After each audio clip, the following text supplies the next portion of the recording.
Comment ça va, mon ami Danny, depuis Newark au Prudential Center au New Jersey pour le match canadien Devils? Rouge. Ah ben c'est rouge, c'est les Regarde-moi Devils. ça, c'est rouge. C'est l'univers des Devils, hein? C'est un classique. Ouais, mais invaincu chez eux depuis le début de la saison. Écoute, grosse commande ce soir pour le Canadien. Très grosse commande, mais on compte sur l'effet Demidov dont tu veux nous entretenir d'abord et avant tout sur l'avantage numérique, notamment, Danny. Franchement impressionnant depuis qu'il a joint la première vague. Hein? Écoute, on est ici, là, puis j'ai parlé avec quelques dépisteurs de différentes formations de la Ligue nationale et tout le monde est assez impressionné de la prestance du jeune Demidov, particulièrement, bien sûr, en avantage numérique. Depuis qu'il a été muté sur la première vague, c'est plus de 50 d'efficacité. 50 là, c'est sûr que ça ne tiendra pas la route d'ici la fin de l'année, mais ce qui est gagné est gagné.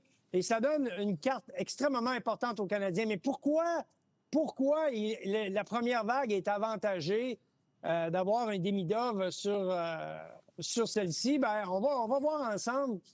Je sais que c'est avant tout une question de protection de rondelle. Regarde là comment il réussit à décontenancer l'adversaire en possession de la rondelle. Alors, bien évidemment, regarde la position. Le gars qui courait après, là, tout à coup, il recule. Alors, tu as beaucoup plus de place. Et cette vitesse-là, ben, elle se traduit également en entrée de zone. Pivot sur lui-même, vision périphérique, la rondelle bouge très rapidement. Et malgré les tentatives de l'adversaire, c'est extrêmement difficile de déstabiliser le Canadien de Montréal en présence de Demidov parce que tu le vois travailler de cette façon-là. Écoute, il désarçonne carrément l'adversaire. C'est vraiment impressionnant, Danny. Vraiment impressionnant. Et sur cette manœuvre qu'on vient de revoir une deuxième fois, là, la passe vers personne est un placement de rondelle.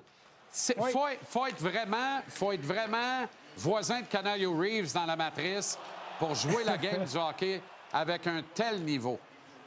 Oui, c'est sûr que c'est un joueur d'exception. C'est un peu comme Hudson. Il voit des choses qui vont se passer. Ces choses-là ne sont pas encore arrivées. On appelle ça, bien sûr, l'anticipation, le QI hockey. Et il sait très bien que son coéquipier s'en vient dans ce corridor-là pour lui donner un appui et il va l'utiliser à bon escient.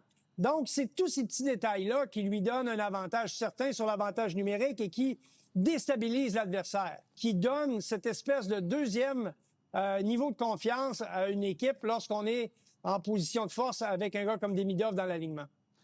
Parlant de confiance, parlons de Kirby Dach. On savait qu'il avait un synchronisme à retrouver, une certaine vitesse dans l'exécution, sa capacité à comprendre ce qui se passe, capacité de prise d'information versus prise de décision.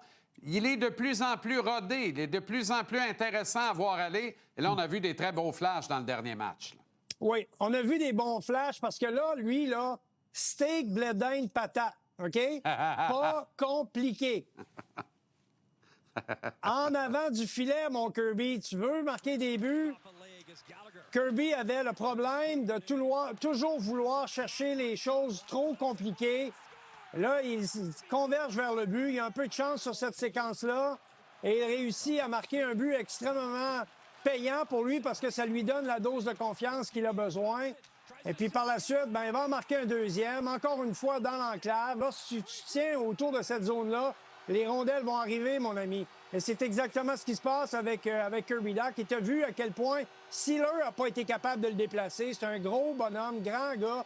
Et c'est important qu'il se tienne dans cette zone-là, la zone privilégiée, s'il veut profiter de cet avantage que lui apporte son gabarit.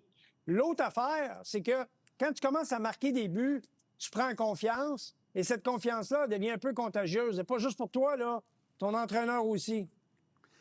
Danny, tu sais, je t'entraîne sur hors sentier dans le cas de Kirby Dach. C'est moi ou s'il tient absolument à être un centre top 6 de la Ligue nationale, il y aura toujours un job pour lui dans les équipes du dernier tiers du classement. Mais là où le Canadien s'en va, ne serait-il pas mieux, justement, d'appliquer la bonne vieille recette de Thérèse que tu nous as bien mentionné, le steak, blé d'Inde, patate?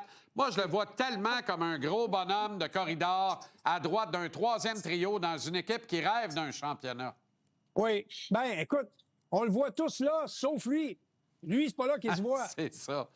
Fait que là, tu vas avoir peut-être un problème avec Kirby Dach si tu essaies de tirer sa plante pour la faire pousser. Tu sais, à un moment donné, il faut lui laisser le temps d'assimiler tout ça puis de réaliser à quelle place il peut aider l'équipe, à quelle place il va être le meilleur, à quelle place il va avoir une vraie carrière dans la Ligue nationale. Voilà. C'est ça l'idée, là. Tu sais, c'est ça l'idée. C'est que il faut absolument que ce gars-là adhère à la proposition. S'il adhère pas à la proposition, ça va être extrêmement difficile.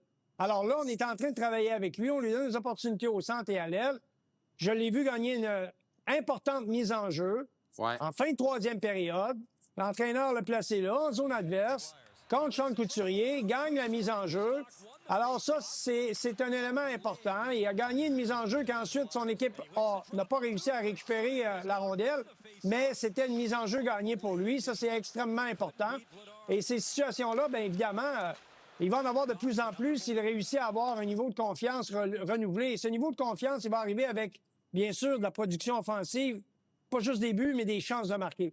L'autre chose, c'est qu'il aura définitivement à simplifier son jeu. Actuellement, là, souvent, avec la rondelle, il va prendre des décisions qui sont un peu téméraires, à très faible pourcentage.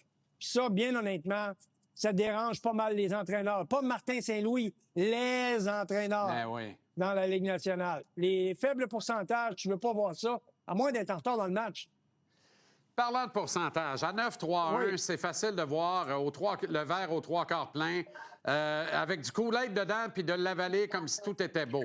Je te suggère que les feux ne sont pas nécessairement tous au vert, mon cher Danny, sans dire qu'ils sont rouges comme derrière toi dans le Prudential Center, mais tu as remarqué une baisse de la qualité du jeu du Canadien à 5 contre 5. C'est ce qui me fait craindre des feux au jaune. Là. Parce que Oui. faut absolument que ta game... Comme l'a dit Martin en début de camp d'entraînement, que tu passes plus de 90 du temps à égalité numérique, il faut que tu sois dominant dans cette phase du jeu. Là. C'est clair. Écoute, je te donne un chiffre là, assez significatif. Dans la Ligue nationale, 70 du temps, si tu gagnes le match comme équipe au pointage à 5 contre 5, tu vas gagner le match. Quand même, hein? 70 Incroyable. du temps, tu gagnes le match. Alors, moi, c'est une de mes règles d'or. D'ailleurs, je fais beaucoup d'analyses sur le jeu à 5 contre 5 pour rétablir l'efficacité d'un joueur dans la Ligue nationale et même chez les juniors. Donc, les chiffres qui nous intéressent sont ceux à 5 contre 5. Puis c'est quoi le pointage à 5 contre 5 des 5 derniers matchs du Canadien de Montréal? Mais on regarde le tableau, ça n'a pas été une histoire de succès. Contre les Oilers, c'est la seule fois où le Canadien gagnait le match à 5 contre 5. Et bien honnêtement, ils auraient dû gagner ce match-là. Ils se sont fait voler par l'arbitrage. Tout à fait. Dans les autres matchs, on regarde les pointages à 5 contre 5 et on regarde dans la colonne à côté le nombre de buts marqués en avantage numérique. 2 en 3, victoire. 2 en 2, victoire. 1 en 3, victoire. 2 en 4, défaite en fusillade. Donc, on va récupérer un point. À chaque match où le Canadien, dans les 5 derniers où on a réussi à marquer un but en avantage numérique, on est allé chercher un point au minimum au classement. Donc, c'est sûr que moi, si je le vois, l'entraîneur le voit, là. Il sait très bien qu'il y a eu une petite dégradation au niveau du jeu à 5 contre 5. Et si on est capable ce soir de gagner le pointage à 5 contre 5, on a une chance de gagner le match. Pourquoi je dis ça? Même si les deux équipes sont pas mal au coude à coude au niveau des statistiques, dans le classement, il reste que ici, les Devils n'ont pas perdu. Là. Bon, c'est la meilleure équipe en désavantage numérique à domicile. Bon, OK, correct. Mais à 5 contre 5, ils sont moins 4. 26-30, buts accordés. Le Canadien est plus 4. 28-24. La game est à 5 contre 5. Pour le Canadien, si on veut se donner une chance de gagner ce soir. Puis en série éliminatoire, la game est à 5 contre 5 aussi.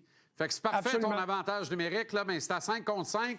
Puis la prolongation aussi est à 5 contre 5 en série éliminatoire. Fait que ce qu'on fait aujourd'hui fabrique ce qu'on va faire en avril, en mai et peut-être même en juin. Il faut commencer à le fabriquer comme il faut. Autrement dit, ça prend de la bonne instruction, comme on dit dans Slapshot, là, ou la bonne éducation. Il faut élever les petits gars de la bonne manière. Suffit la tricherie, il faut respecter le match comme il mérite de l'être. Danny, c'est toujours un plaisir renouvelé. Excellent travail, bonne soirée, bon match et à la semaine prochaine. Merci. Bye-bye. Salut, Dan.